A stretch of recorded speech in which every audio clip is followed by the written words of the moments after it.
Welcome to the True Assassins podcast. You know we love to unpack those dark impulses, right? The ones that push people to the edge. Well, today we're diving deep into two stories, ripped straight from the pages of True Kill by Orlando Mansbryne. And let me tell you, these cases are chillin'. We've got Duchess Anya in the frozen wasteland of Siberia, and then we're going to jump cut to the glitz and glam of early Hollywood with silent film star Gloria Swanson. Talk about two completely different worlds, but in each one, someone is driven to do some truly terrifying things. You wanted to understand the extremes people will go to, so buckle up, because these stories, well, they definitely deliver. It's fascinating, isn't it, how Mansbryne sets up these two seemingly contrasting scenarios.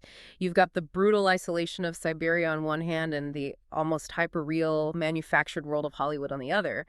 Yet both of these stories, they really get at the same core human anxieties, right?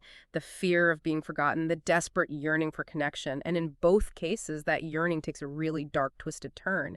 Yeah, and you know, with Duchess Anya, it's almost like the isolation itself. It became this character, this force in the story. Exiled from St. Petersburg, stuck in this frozen wasteland. It's not just about the physical isolation, is it? It feels like it cracked something inside her. Mansbryne talks about these whispers she starts hearing, almost like something is feeding on her loneliness, on her desire for love, and twisting into something really sinister. What does that kind of extreme solitude actually do to a person? Well, it's no joke. We know prolonged isolation can have a seriously profound impact on the human psyche. I mean, think about it. You take away external stimuli, social interaction, the mind, it turns inward, and those internal thoughts, anxieties, well, they can become amplified, like they take on this distorted reality. They might even seem external, like those whispers Anya hears. It creates this breeding ground for bizarre coping mechanisms, and honestly, it can be really terrifying. In Anya's case, it's not just a plot device. It feels like a really authentic depiction of a psychological breakdown fueled by that extreme environment. And then into this isolated, warped reality come these suitors, drawn by her title, maybe what was left of her beauty, who knows. But the thing is, she feels nothing for them. Her heart, and I'm quoting the book here, was a cold, dead stone.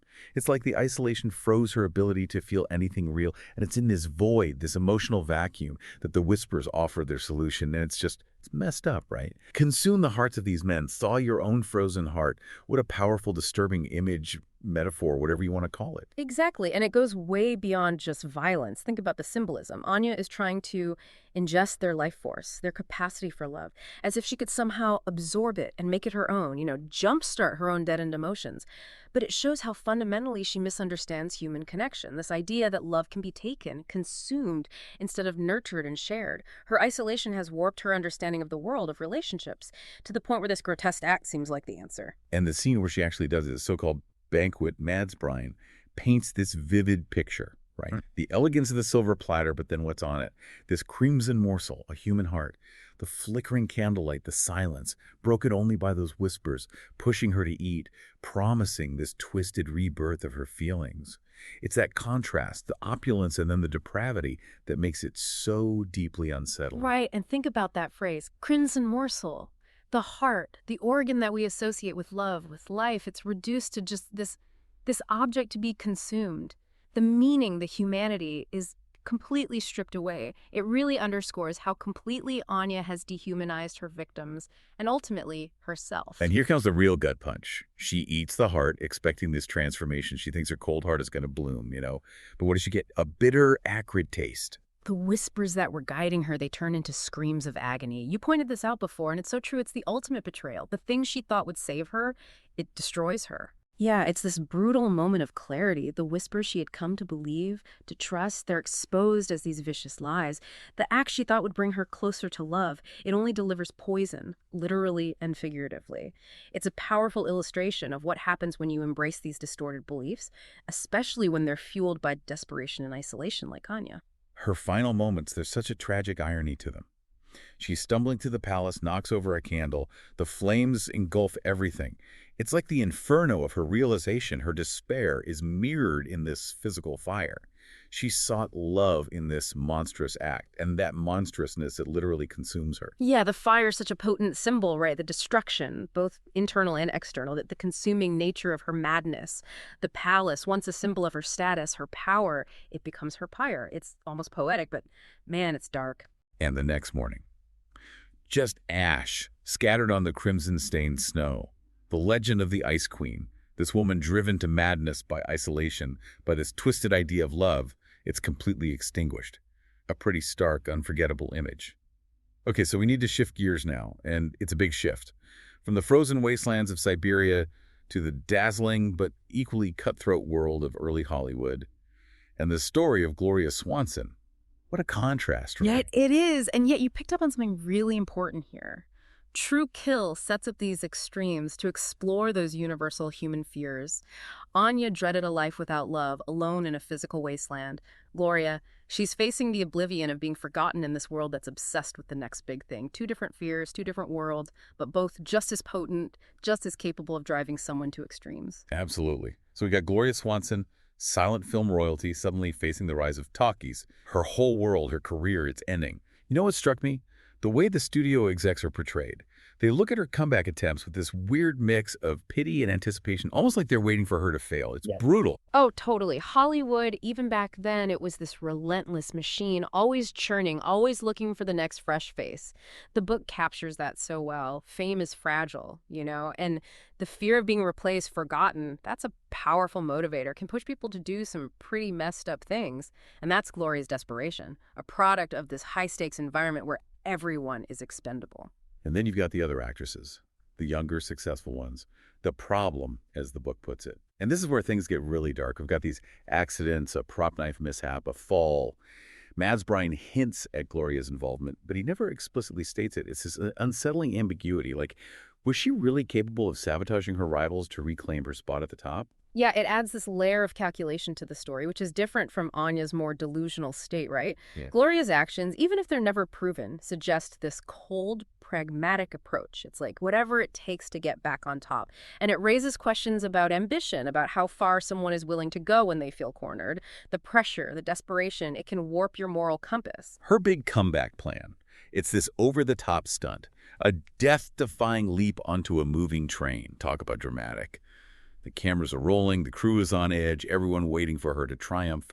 We even get Gloria's internal thoughts, this surge of victory as she prepares to jump. She thinks this one act will catapult her back to stardom. Yeah. What does that say about her state of mind at this point? It shows how deeply performative her life has become, this desperate need for attention, for validation. This wasn't just about making a movie. It was about creating this spectacle, this grand gesture that would solidify her return as an icon. And to be willing to risk her life for that, well, it speaks volumes about how desperate she was. Her whole identity, it was wrapped up in her fame. And then she jumps.